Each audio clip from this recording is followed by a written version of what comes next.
outer edge, so from here to over here is good. Okay.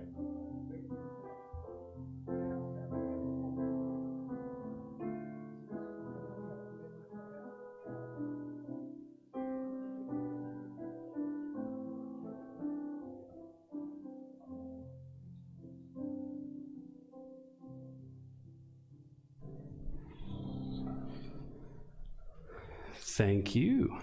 All right. It is time to begin. Well, let's go ahead and get started, I guess, with a little prayer, and then we'll cover just a couple things, and then we'll get started with the presentation. Our loving Heavenly Father, thank you for just everything that you've given us. Thank you for all your love and guidance. Thank you for the safe travels here. Lord, I ask that you speak through me, not my words, but yours. As we study these subjects of the end time, help us to see what you want us to see, Lord, and be guided by your Spirit, Lord, and help us to finish your work so that we can go to our real homes. In Jesus' name, amen. All right. So first off, something that might be helpful to people is this is something I was working on for a long time, and I created one, but it's a chart of the time of the end. And it starts kind of in 1798 and goes all the way to after the 1,000 years. And on the back is a whole bunch of Bible and Spirit of Prophecy quotes. So if you would like one of these, I have them stacked up back there. So maybe one per family, something along those lines, because I have them printed off individually, but they're right back there in the sound room.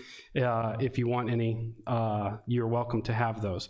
And so what we want to do as we go through this is talk about the time of the end. And what I mean by that is not necessarily the time of the end, meaning 1798 forward, but really where are we at today, and go forward from here, and what are the things that we can expect to happen, and what are the order and the cadence of these things, because there's always a lot of confusion, a lot of debate in those things. So we want to look at what does the Bible say, what does the Spirit of Prophecy say about these subjects. But before we do that, because a lot of times, a lot of people I've spoken to, they are very the end of time is a little fearful for them. They don't like talking about it because there's some scary stuff in there. And the thing that we have to remember is that it is, our PowerPoint is not working. Let's see. It was just working a second ago.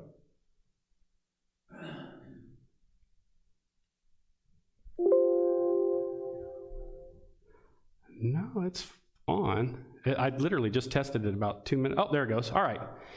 Here we go. Okay, so the thing that we have to remember is, of course, that God loves us. And, of course, this is John 3:16. Everyone's very familiar with this. But the baseline of everything that we study, and when we look at the end time, is based off of love.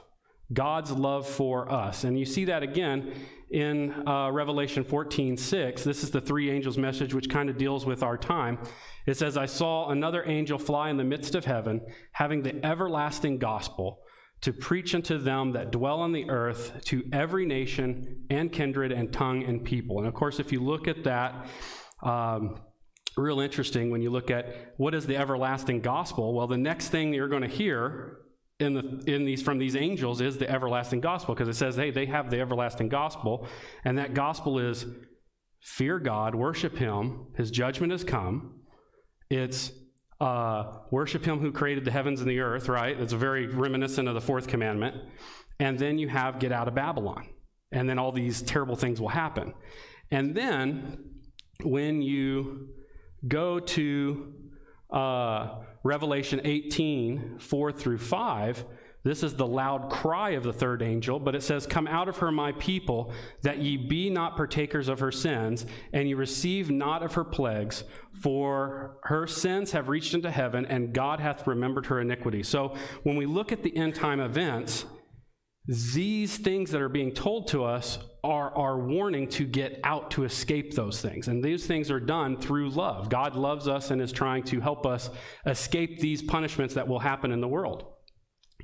So when we look at the time of the end, what we're really still, like I said, we're talking about present day forward in time.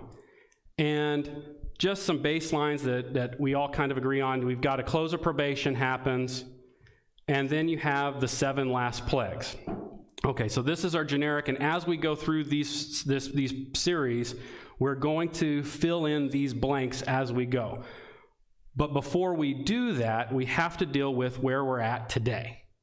And there is a little bit of a debate inside the Adventist Church about this particular subject of when to get out of the cities. There's 2 camps to this.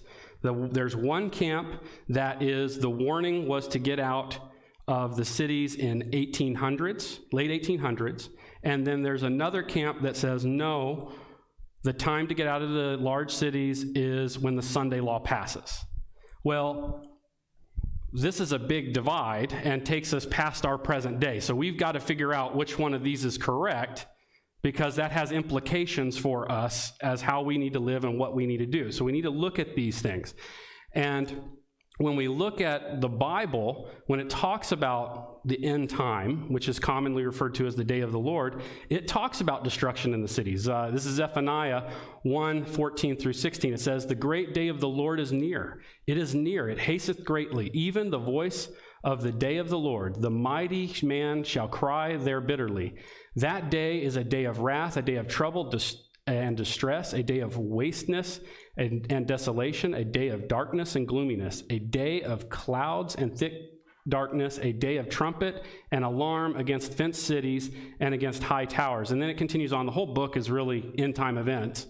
A lot of the minor prophets are. "I have cut off the nations, their towers are desolate. I have made waste, and none passeth by. Their cities are destroyed, and there is no man. There is none inhabitant." So even in the Old Testament, you have this language, and whenever you listen to about the day of the Lord, there's this language about cities being destroyed. And the question is, okay, when does that happen? And obviously, God's going to give us a warning about that. The real warning to that, and it's a very popular chapter, happens in Matthew 24. It's Christ when he's talking about the end of time. He's talking about a lot of these things, and he talks about an abomination of desolation. But what I wanted to do before we got into that is point to the original abomination of desolation and go through there so people can see what that looks like. Okay, let's see. Well, now it's not wanting to go.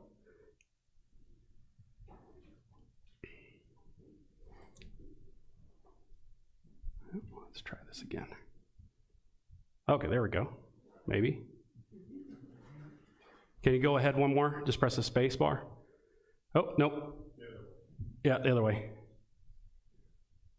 Keep going. There we go. All right, it says Ezekiel, this is in Ezekiel 8, 15 through 9, chapter 9, verse 6. It says, He said unto me, Hast thou seen, O son of man, turn ye yet again, and thou hast seen greater abominations than these. And he brought me into the inner court of the Lord's house, and behold, at the door of the temple of the Lord, between the porch and the altar, were about 25 men with their backs towards the temple of the Lord, their faces towards the east, and they worshiped the sun towards the east. So right here we have something going on. God is saying there is an abomination happening. That's very reminiscent of the language in Matthew 24. Here's this abomination that's occurring, and I want you to see what it is. It's people with their backs to God worshiping the sun. And then it continues on. It says, He cried also in my ears with a loud saying, Cause them that have charge over the city to draw near, even every man with his destroying weapon in his hand. And behold, 6 men came from the way of a higher gate, which leadeth toward the north, and every man a slaughter weapon in his hand. And one man among them was clothed with linen, with a writer's inkhorn by his side. And they went in and stood beside the brazen altar. And the glory of God of Israel was gone from the cherub upon he was, and to the threshold of the house. And he called to the man with linen, and he said, had the writer's inkhorn in his side. And the Lord said unto him, Go through the midst of the city, through the midst of Jerusalem, and set a mark upon the foreheads of the men that sigh and cry for all abominations that be done in the midst thereof. And he said to the others, he said in mine ears, Go ye there through the city, and smite. Let not your eye spare, neither have ye pity. Slay utterly old and young, both maids and little children and women. Come not near my people, man with whom has the mark, and begin in my sanctuary. So even right here, you see this imagery, this is talking about the destruction of Jerusalem, but this imagery kind of sounds a lot like end-time events. You have marks on people to be protected, things of that nature going on, and of course it's an abomination and causes desolation. You have all this here. And then we see that here in this temple. This is an example, just to give you a picture of what's going on, because the imagery, if you're not thinking about how the temple is set up, can be a little bit deceiving here. So what's going on here is, if you see the temple door, there it said in Ezekiel, it said they're outside the temple door, their back is to the temple, and they're bowing down, worshiping the sun, right? But if you were just looking at this, what would it look like they're bowing down to? The altar, which is symbolic of Christ. Same with the lamb. That's where the lamb's slain and all that. That's symbolic of Christ. So you have this imagery in Ezekiel where you have these people that supposedly worship God, and maybe by outward appearance looks like it, because you're bowing down to the altar where the lamb is slain, but in reality they're worshiping a false god. They're worshiping Sunday. And that's going to come up again in this presentation. Oh. There we go. All right, so in Matthew 24, 15 through 16, it says, When ye shall therefore see the abomination of desolation spoken of by Daniel the prophet, stand in the holy place, whosoever readeth, let him understand. Then let them which are in Judea flee to the mountains. Okay, so we have that same imagery of abomination happening. And when ye shall see Jerusalem compassed with armies, then know that the desolation is nigh. Let them which are in Judea flee to the mountains. So thankfully there's Luke who gives this version of this, because now we have a very clear understanding of what is being said. And then finally, the great controversy gives a little bit more picture to it. It says, when the idolatrous standards of the Romans were set up on holy ground, which extends some furlongs outside the city walls, then the followers of Christ were to find safety in flight. So this is probably one of the famous prophetic predictions of Christ in the Bible, where he's talking about the destruction of Jerusalem. And this plays a big role into this conversation that's going on. So I want to talk a little bit about this and what actually happens. So Christ is saying, look, when you see Jerusalem compassed with armies, know that the desolation is nigh. So what happened is Rome came to Jerusalem, and this was in AD 66 when they first came. And they surrounded the city. They took out their standards, that's their little banners that they had. They surrounded the city, they put their banners in the ground, and all the Romans bowed down and worshiped the sun god, which was on their banners. So they were worshiping, very reminiscent of what was happening in Ezekiel. You have it here. They're worshiping the sun in this time period. But there's also something interesting here. Think about what's going on to the Christians inside Jerusalem. Now, Christ said, when you see this happen, then you want to get out. Now, let me ask you a question. Could they get out? No. They're stuck inside the city, right? So by the prediction of this and how they were going to escape, the very nature of their escape dictates that the first siege must do what? Fail. They have to be able to get out. So, and that's exactly what happens. The Roman siege, they leave. God's people are able to leave, and there was a space of about 3.5 years That's the best they can come up with, about 3.5 years, which is ironic when you know about Bible prophecies and things, but there's a 3.5-year window between the first siege of Jerusalem and then that latter siege that ultimately led to its destruction. And these details are important in understanding what's going on in the city. So now when you look at, before we get to this next stage, can you go ahead and go forward too? Oh, go ahead. There we go. One more. There we go. So when you look at the reasons to leave the cities, you can kind of put them all together in 3 categories. You have health hazards of the city, and that's basically, you're breathing the air's maybe polluted, you're drinking water in the city, that's maybe not as clean as in the country, things of that nature. That has existed forever, right? There's no time period on that. You can go back to the Middle Ages, and one of the things that killed a lot of people in the Middle Ages was all the terrible diseases and the germs that they were spreading amongst themselves because they weren't clean and they were living in the city. So that one, while it's important and a reason not to live in a city, it's not what really we're talking about. The next one is spiritual influences.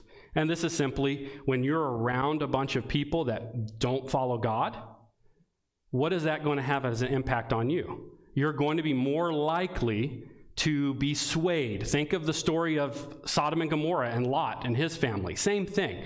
And again, is that a time period? No. The first city was built by who? Cain.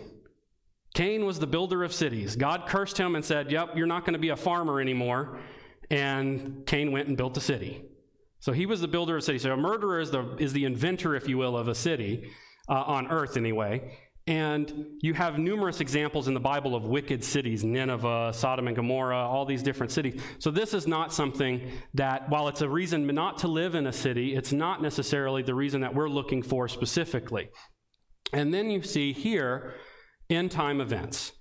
And that's the reason that we're really looking at. That's what we're really going to try to determine, because there's a time that it says we need to be out of large cities. That's a warning, and we're going to see that here on the next slide.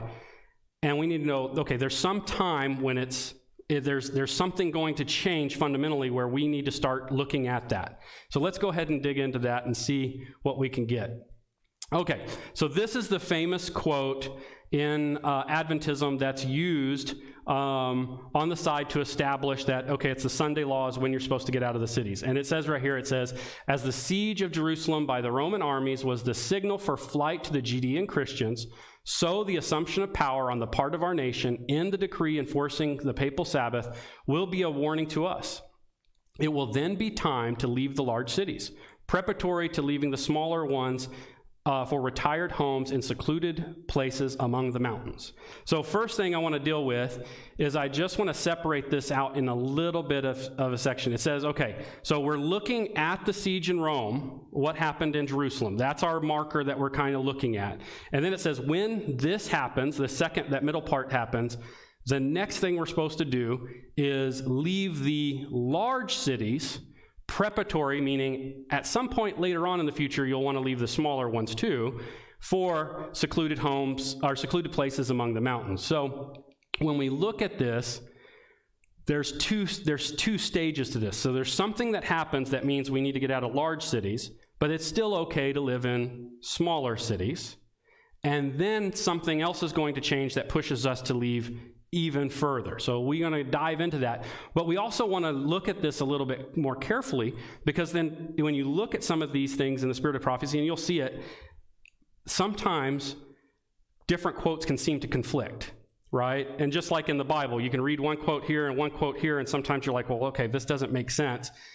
And can the Bible disagree with itself? No. So if two things don't seem to make sense, the error is with me. I need to be looking at this and looking at other parts to be able to understand this better. So that's what's going on here. And so what we're going to do is we're going to look at the first part of this comment, which is assumption of power. What does that mean? Because she could have just said, so the passing of a Sunday law on the part of our nation, right? But she said assumption of power. And that's actually found in one other place. She uses that phrase in one other time, and that's in Signs of the Times, November 22nd, 1899.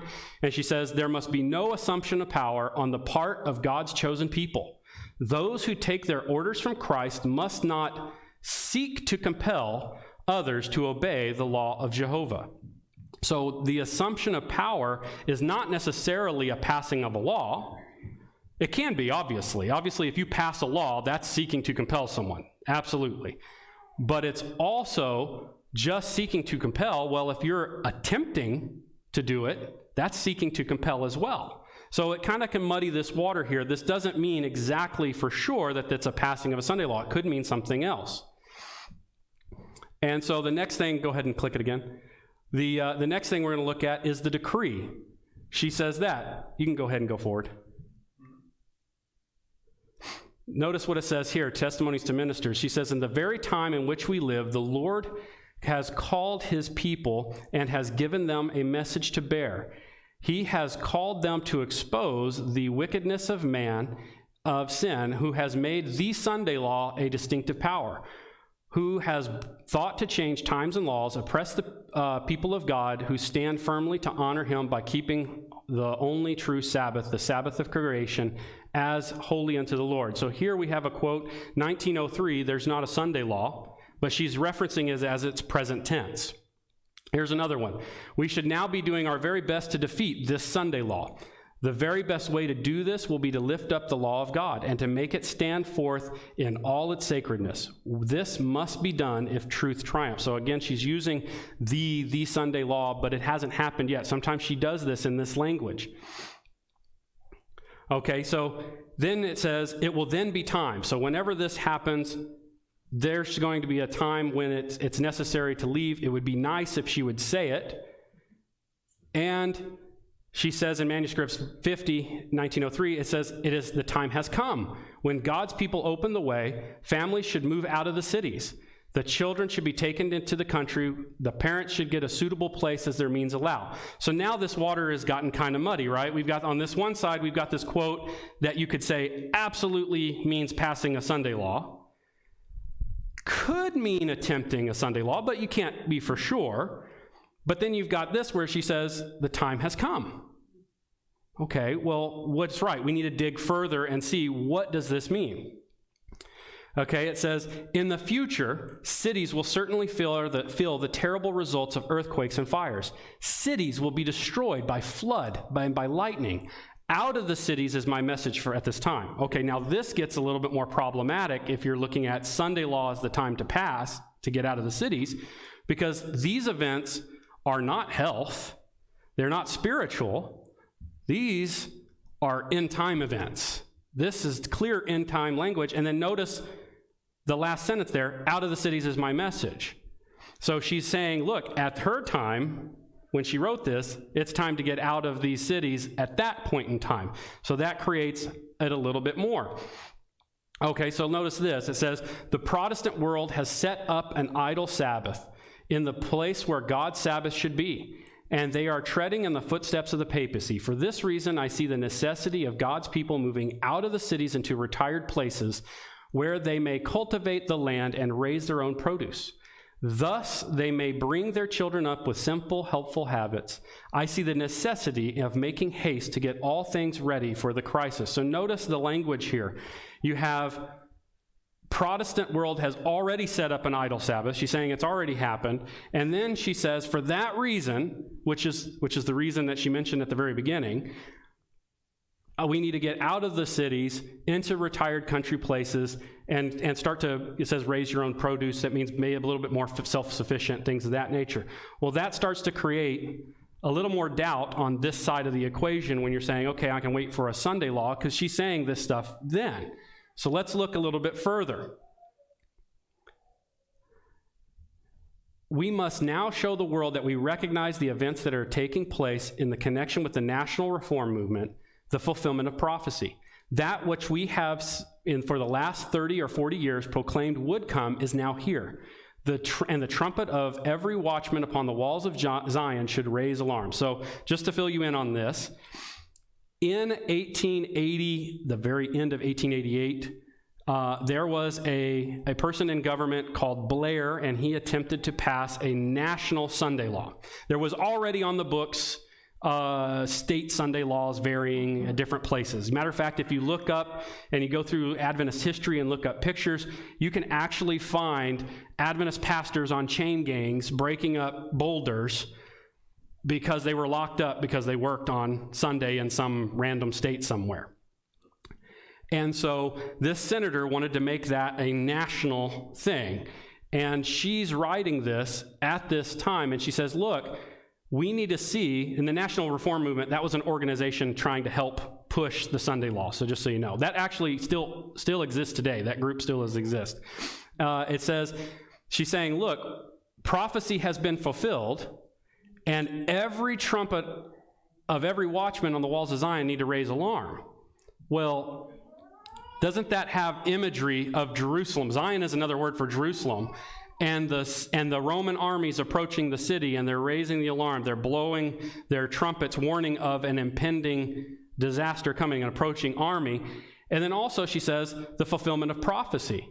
Well, if nothing happened here, and this was simply an attempt and it just was a ebb and flow of what has happened, that's not a fulfillment of prophecy.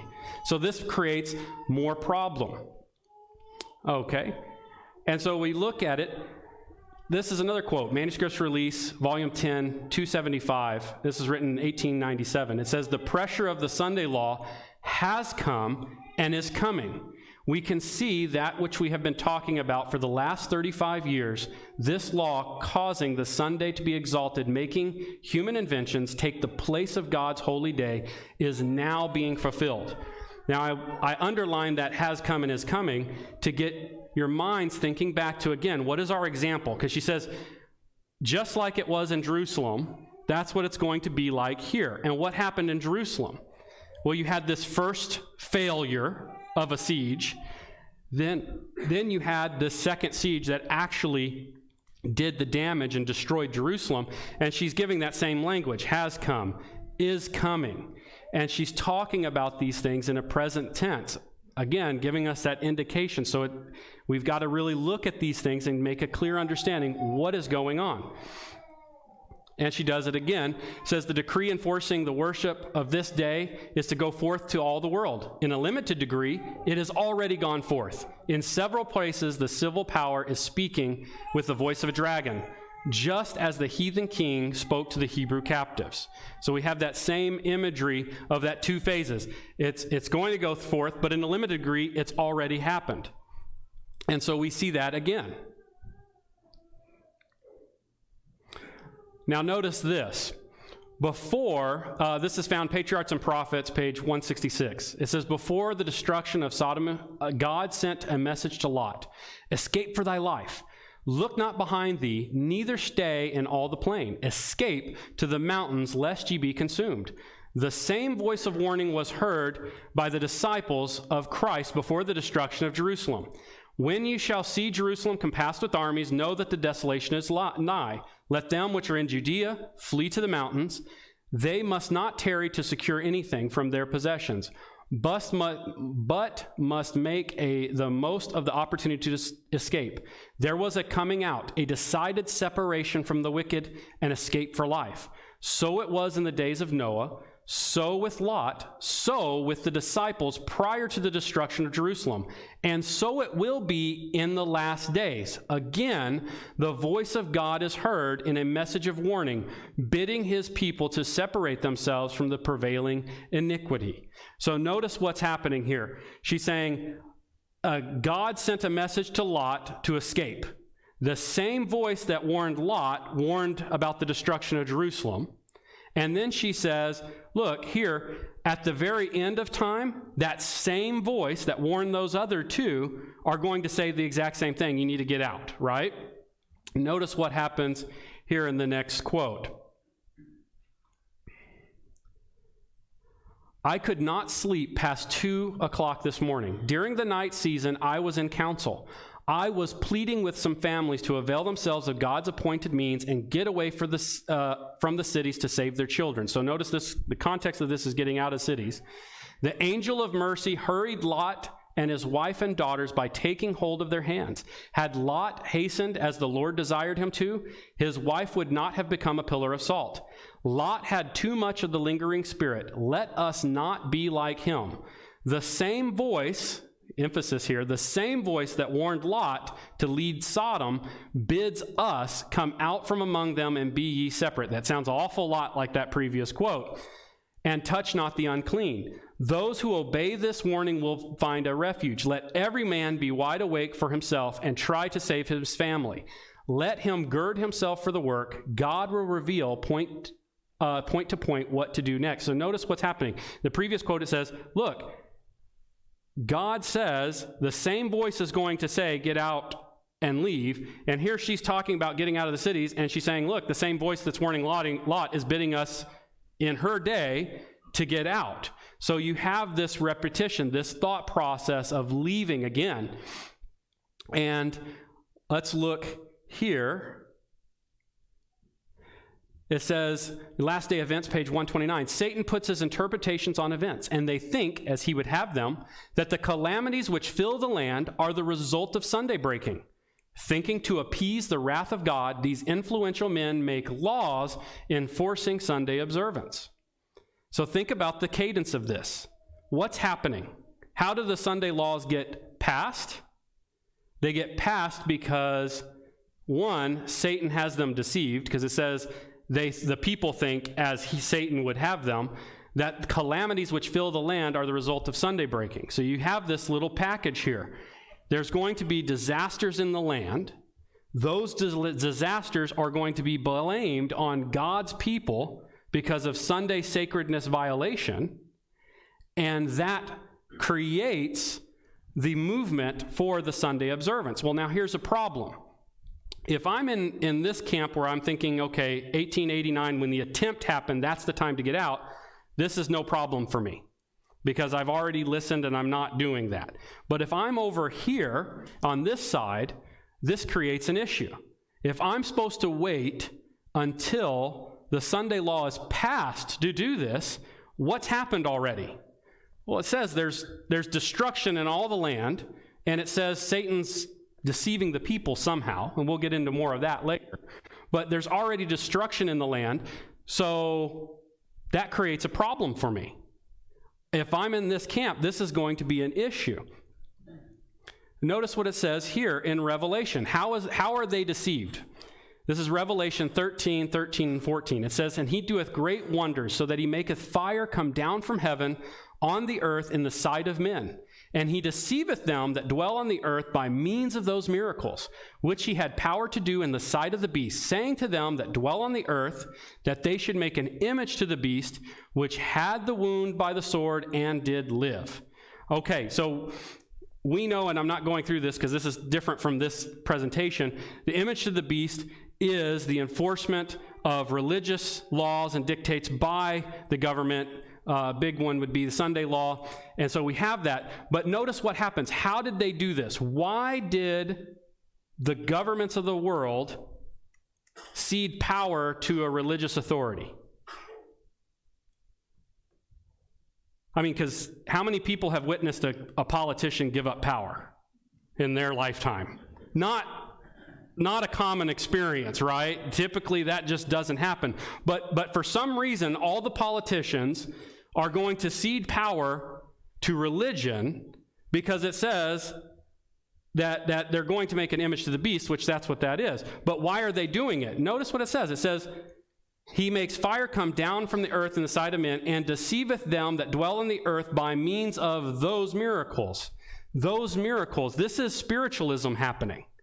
This is what you have. You have spiritualism happening. They're deceived by the miracles. It says they're deceived by them that dwell on the earth by means of those miracles. So these miracles take place. They're deceived by those miracles. And then it says, okay, let's make an image to the beast. So you have the cadence right there in the Bible. We don't need the spirit of prophecy, although the spirit of prophecy a lot of times gives us some extra details and more color about it. But you've got the cadence right here.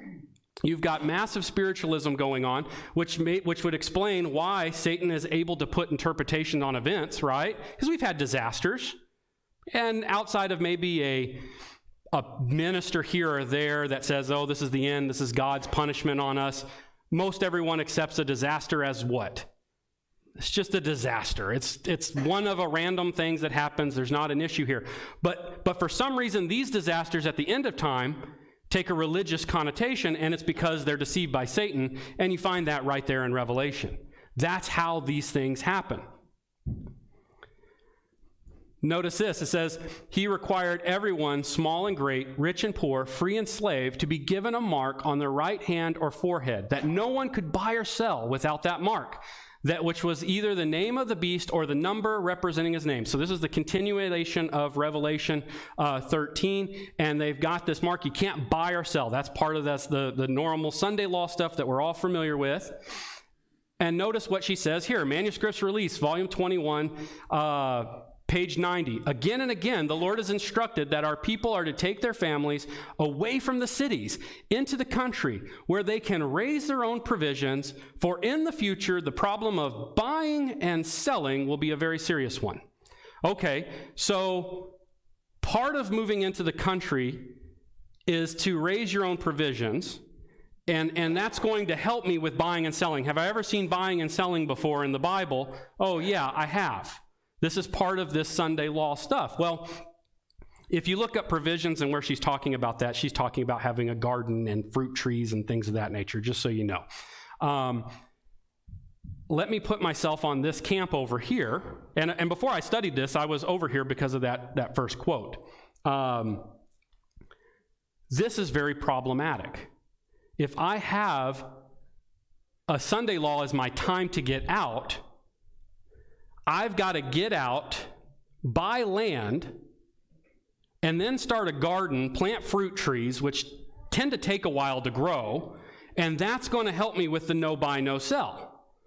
Well, this is very, very problematic if you're over on this side, because the time frames just start to fall apart on you. Whereas if you're over here, well, the warning was a long time ago, I can do these things.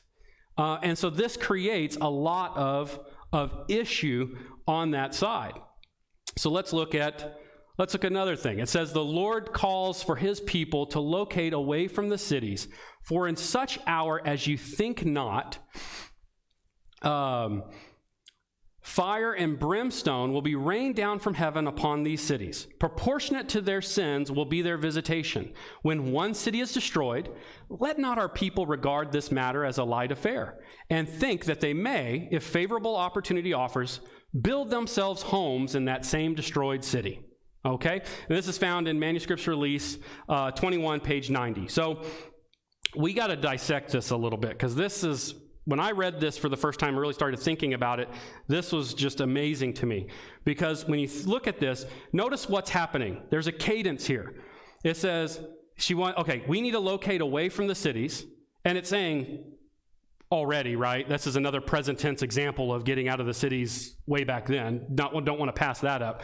But she says, for in an hour when you think not, fire and brimstone will be rained down from heavens upon these cities. Okay, so let's pause right there. For people that are Adventist in the church, and she's writing this to people that would be, I would say, fairly versed in Adventist, because you'd have to find this to even know this. But for people in Adventist circles, when the Sunday law happens, what happens? All kinds of bad things, right?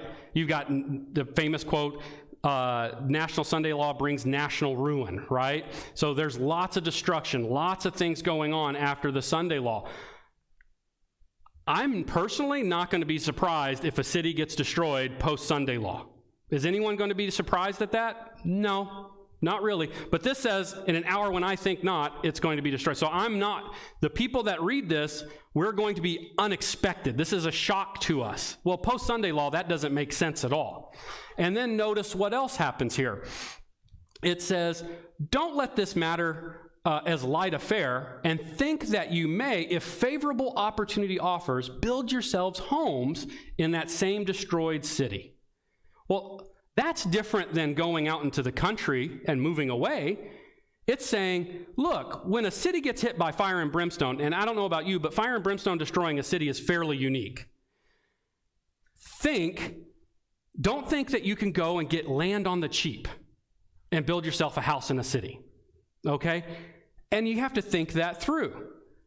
This is talking about gaining like possessions, and we've seen that, right? When a disaster has happened, some people maybe go into a city and buy some of the houses up cheap and rebuild them and sell them at a profit or whatever it is. This happens frequently.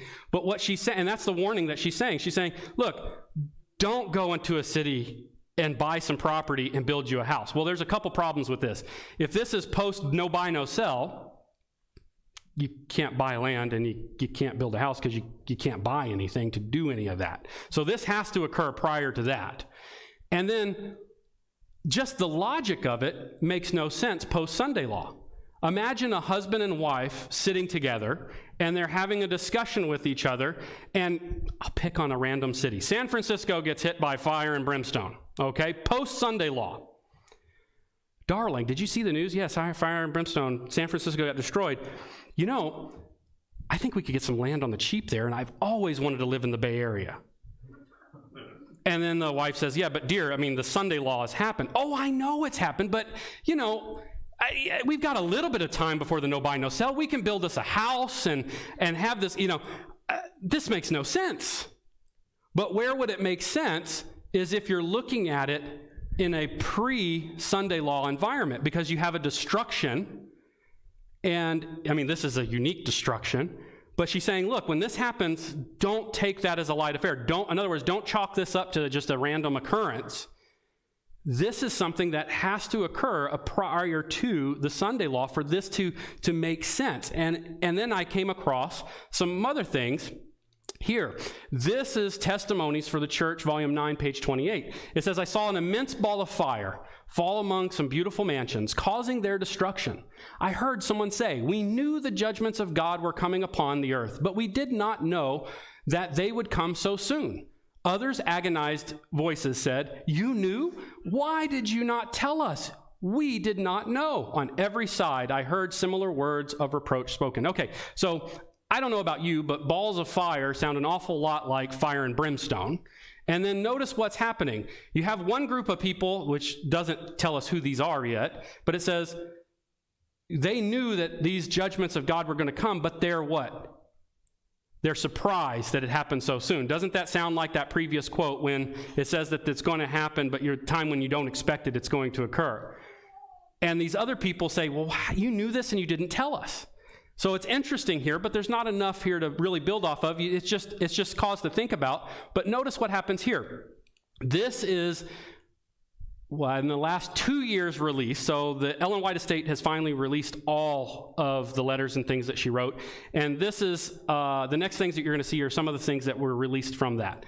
It says, when I was in Nashville, I had been speaking to the people, and in the night season, there was an immense ball of fire, so that sounds an awful lot like Testimonies, that came right down from heaven and settled in Nashville. There were flames going out like arrows from that ball. Houses were being consumed. Houses were tottering and falling. Some of our people, okay, now we have a group, now we've identified the group, were standing saying, this just as we expected. We expected this. Others were wringing their hands in agony and crying unto God for mercy. You knew it? They said, you knew that this was coming and you never said a word of warning to us? They seemed as though they would almost tear them to pieces to think they had never told them or given them any warning at all. Okay, now we've identified these people, right? We know the group that said, we expected this, but we didn't realize it was going to come so soon. That's Seventh-day Adventists. That's our people. And the people that were like, you knew about this and you didn't tell us is the rest of the world, right? And it's happening at a time, again, they don't expect it. Well, if this is post-Sunday law, wouldn't they expect it? I expect lots of bad things to happen after the Sunday law. And then notice, it seems in this verbiage that they're living together almost peaceably until this happens, right? They're like, why didn't you tell us? Why didn't you warn us? We'll put this in a post-Sunday law environment. Well, before the Sunday law happens, there's going to be a lot of discussion. And we're going to be talking about these things and bringing these things forward. These people would know, maybe not talk about fireballs, but we're going to talk about a lot of the other stuff that's happening. So the cadence of this just doesn't work unless you're looking at it from a pre-Sunday law environment. That's where it makes sense, because even though I've read this and I know this is going to happen, I couldn't tell you when. I mean, this could be many, many years from now. It's not something I could expect. I know it will happen sometime in the future, but I don't know when that would be. But it would definitely be surprising when it did. But in a post-Sunday law environment, you don't have that. You expect lots of bad things to happen. And we're going to go into more of that a little bit later. Notice what it says here. It says, in the night I thought, in a room, but not in my own house. I was in a city where I knew not. I heard explosion after explosion. I rose up quickly in bed, and I saw from my window large balls of fire. So it sounds like the exact same thing. Jetting out were sparks in the form of arrows, and buildings were being consumed. In a very few minutes, entire block of buildings was falling and screeching, and mournful groans were coming distinctly to my ears. I cried in my raised position to learn what was happening. Where am I? And where is my family circle? Then I awoke, but I could not tell where I was, for I was in another place than home. And I said, O Lord, where am I, and what shall I do? And it was a voice that spake to me, Be not afraid, nothing shall harm you. I was instructed that destruction had gone forth upon the cities. That last line seems to play a lot of weight with me when you consider those other things that happened. Because remember, the fireballs must come down. This is just food for thought. Because we've already looked at, and I think well established, that the cities some destruction happens in the cities prior to Sunday law. But this is food for thought. If I'm supposed to not expect these fireballs to come down, and it's supposed to be a shock to me, it has to happen fairly early in the process, doesn't it? Because if you have a lot of cities being destroyed by a whole bunch of things, you're going to kind of start to expect it. And then also, just as we saw in Revelation 13, if the world is deceived by spiritualism, what am I going to expect? This stuff too. So this is something that's happening maybe early, and then notice the language at the last sentence. I was instructed that destruction had gone forth upon the city. That sounds like the initial wave of it going through. Just food for thought, something to think about. I found it very interesting, especially in light of the other comments that were made. But the question then becomes, what should we do with the cities? If we're not supposed to live in the large cities, what are we supposed to do? Do we abandon them? What do we do? And it says, the truth must be spoken, whether men will bear, or whether men will hear, or whether they will forbear. The cities are filled with temptation. We should plan our work in such a way as to keep our young people as far away from this contamination. The cities are to be worked from outposts, said the messenger of God. Shall not the cities be warned? Yes, not by God's people living in them, but by their visiting them to warn them of what is coming upon the earth. And so we have clear messaging. Now, if this had changed, and you would expect to find something where she says, in the spirit of prophecy, you find, well, I thought there was going to be this, but God showed me it's way in the future, go ahead and move back in the cities. But you don't find that anywhere. What you find is, after 1888, and you can look back at the dates when she wrote, after 1888, her messaging towards the cities and what to do and living outside of the cities changed quite a bit. And this is the language that you get. Oh. There we go. All right, so when I learned this, one of the things I found interesting through this message is that Christ is coming soon. And the reason why I say that is when I've discovered this, because again, I used to be over here on this side because I had read that one quote and just kind of, okay, well, that's what it says and moved on. But then as I discovered more and I started looking at it, it made me hopeful that Christ's coming is much sooner than we think because of this. Notice, Christ's coming, the flood is one of our examples, right, of the end of the world. And Noah preached for 120 years. And then Sodom and Gomorrah, that's another example. Well, that was the same day, roughly. They came in at night. Some point thereafter, it was destroyed.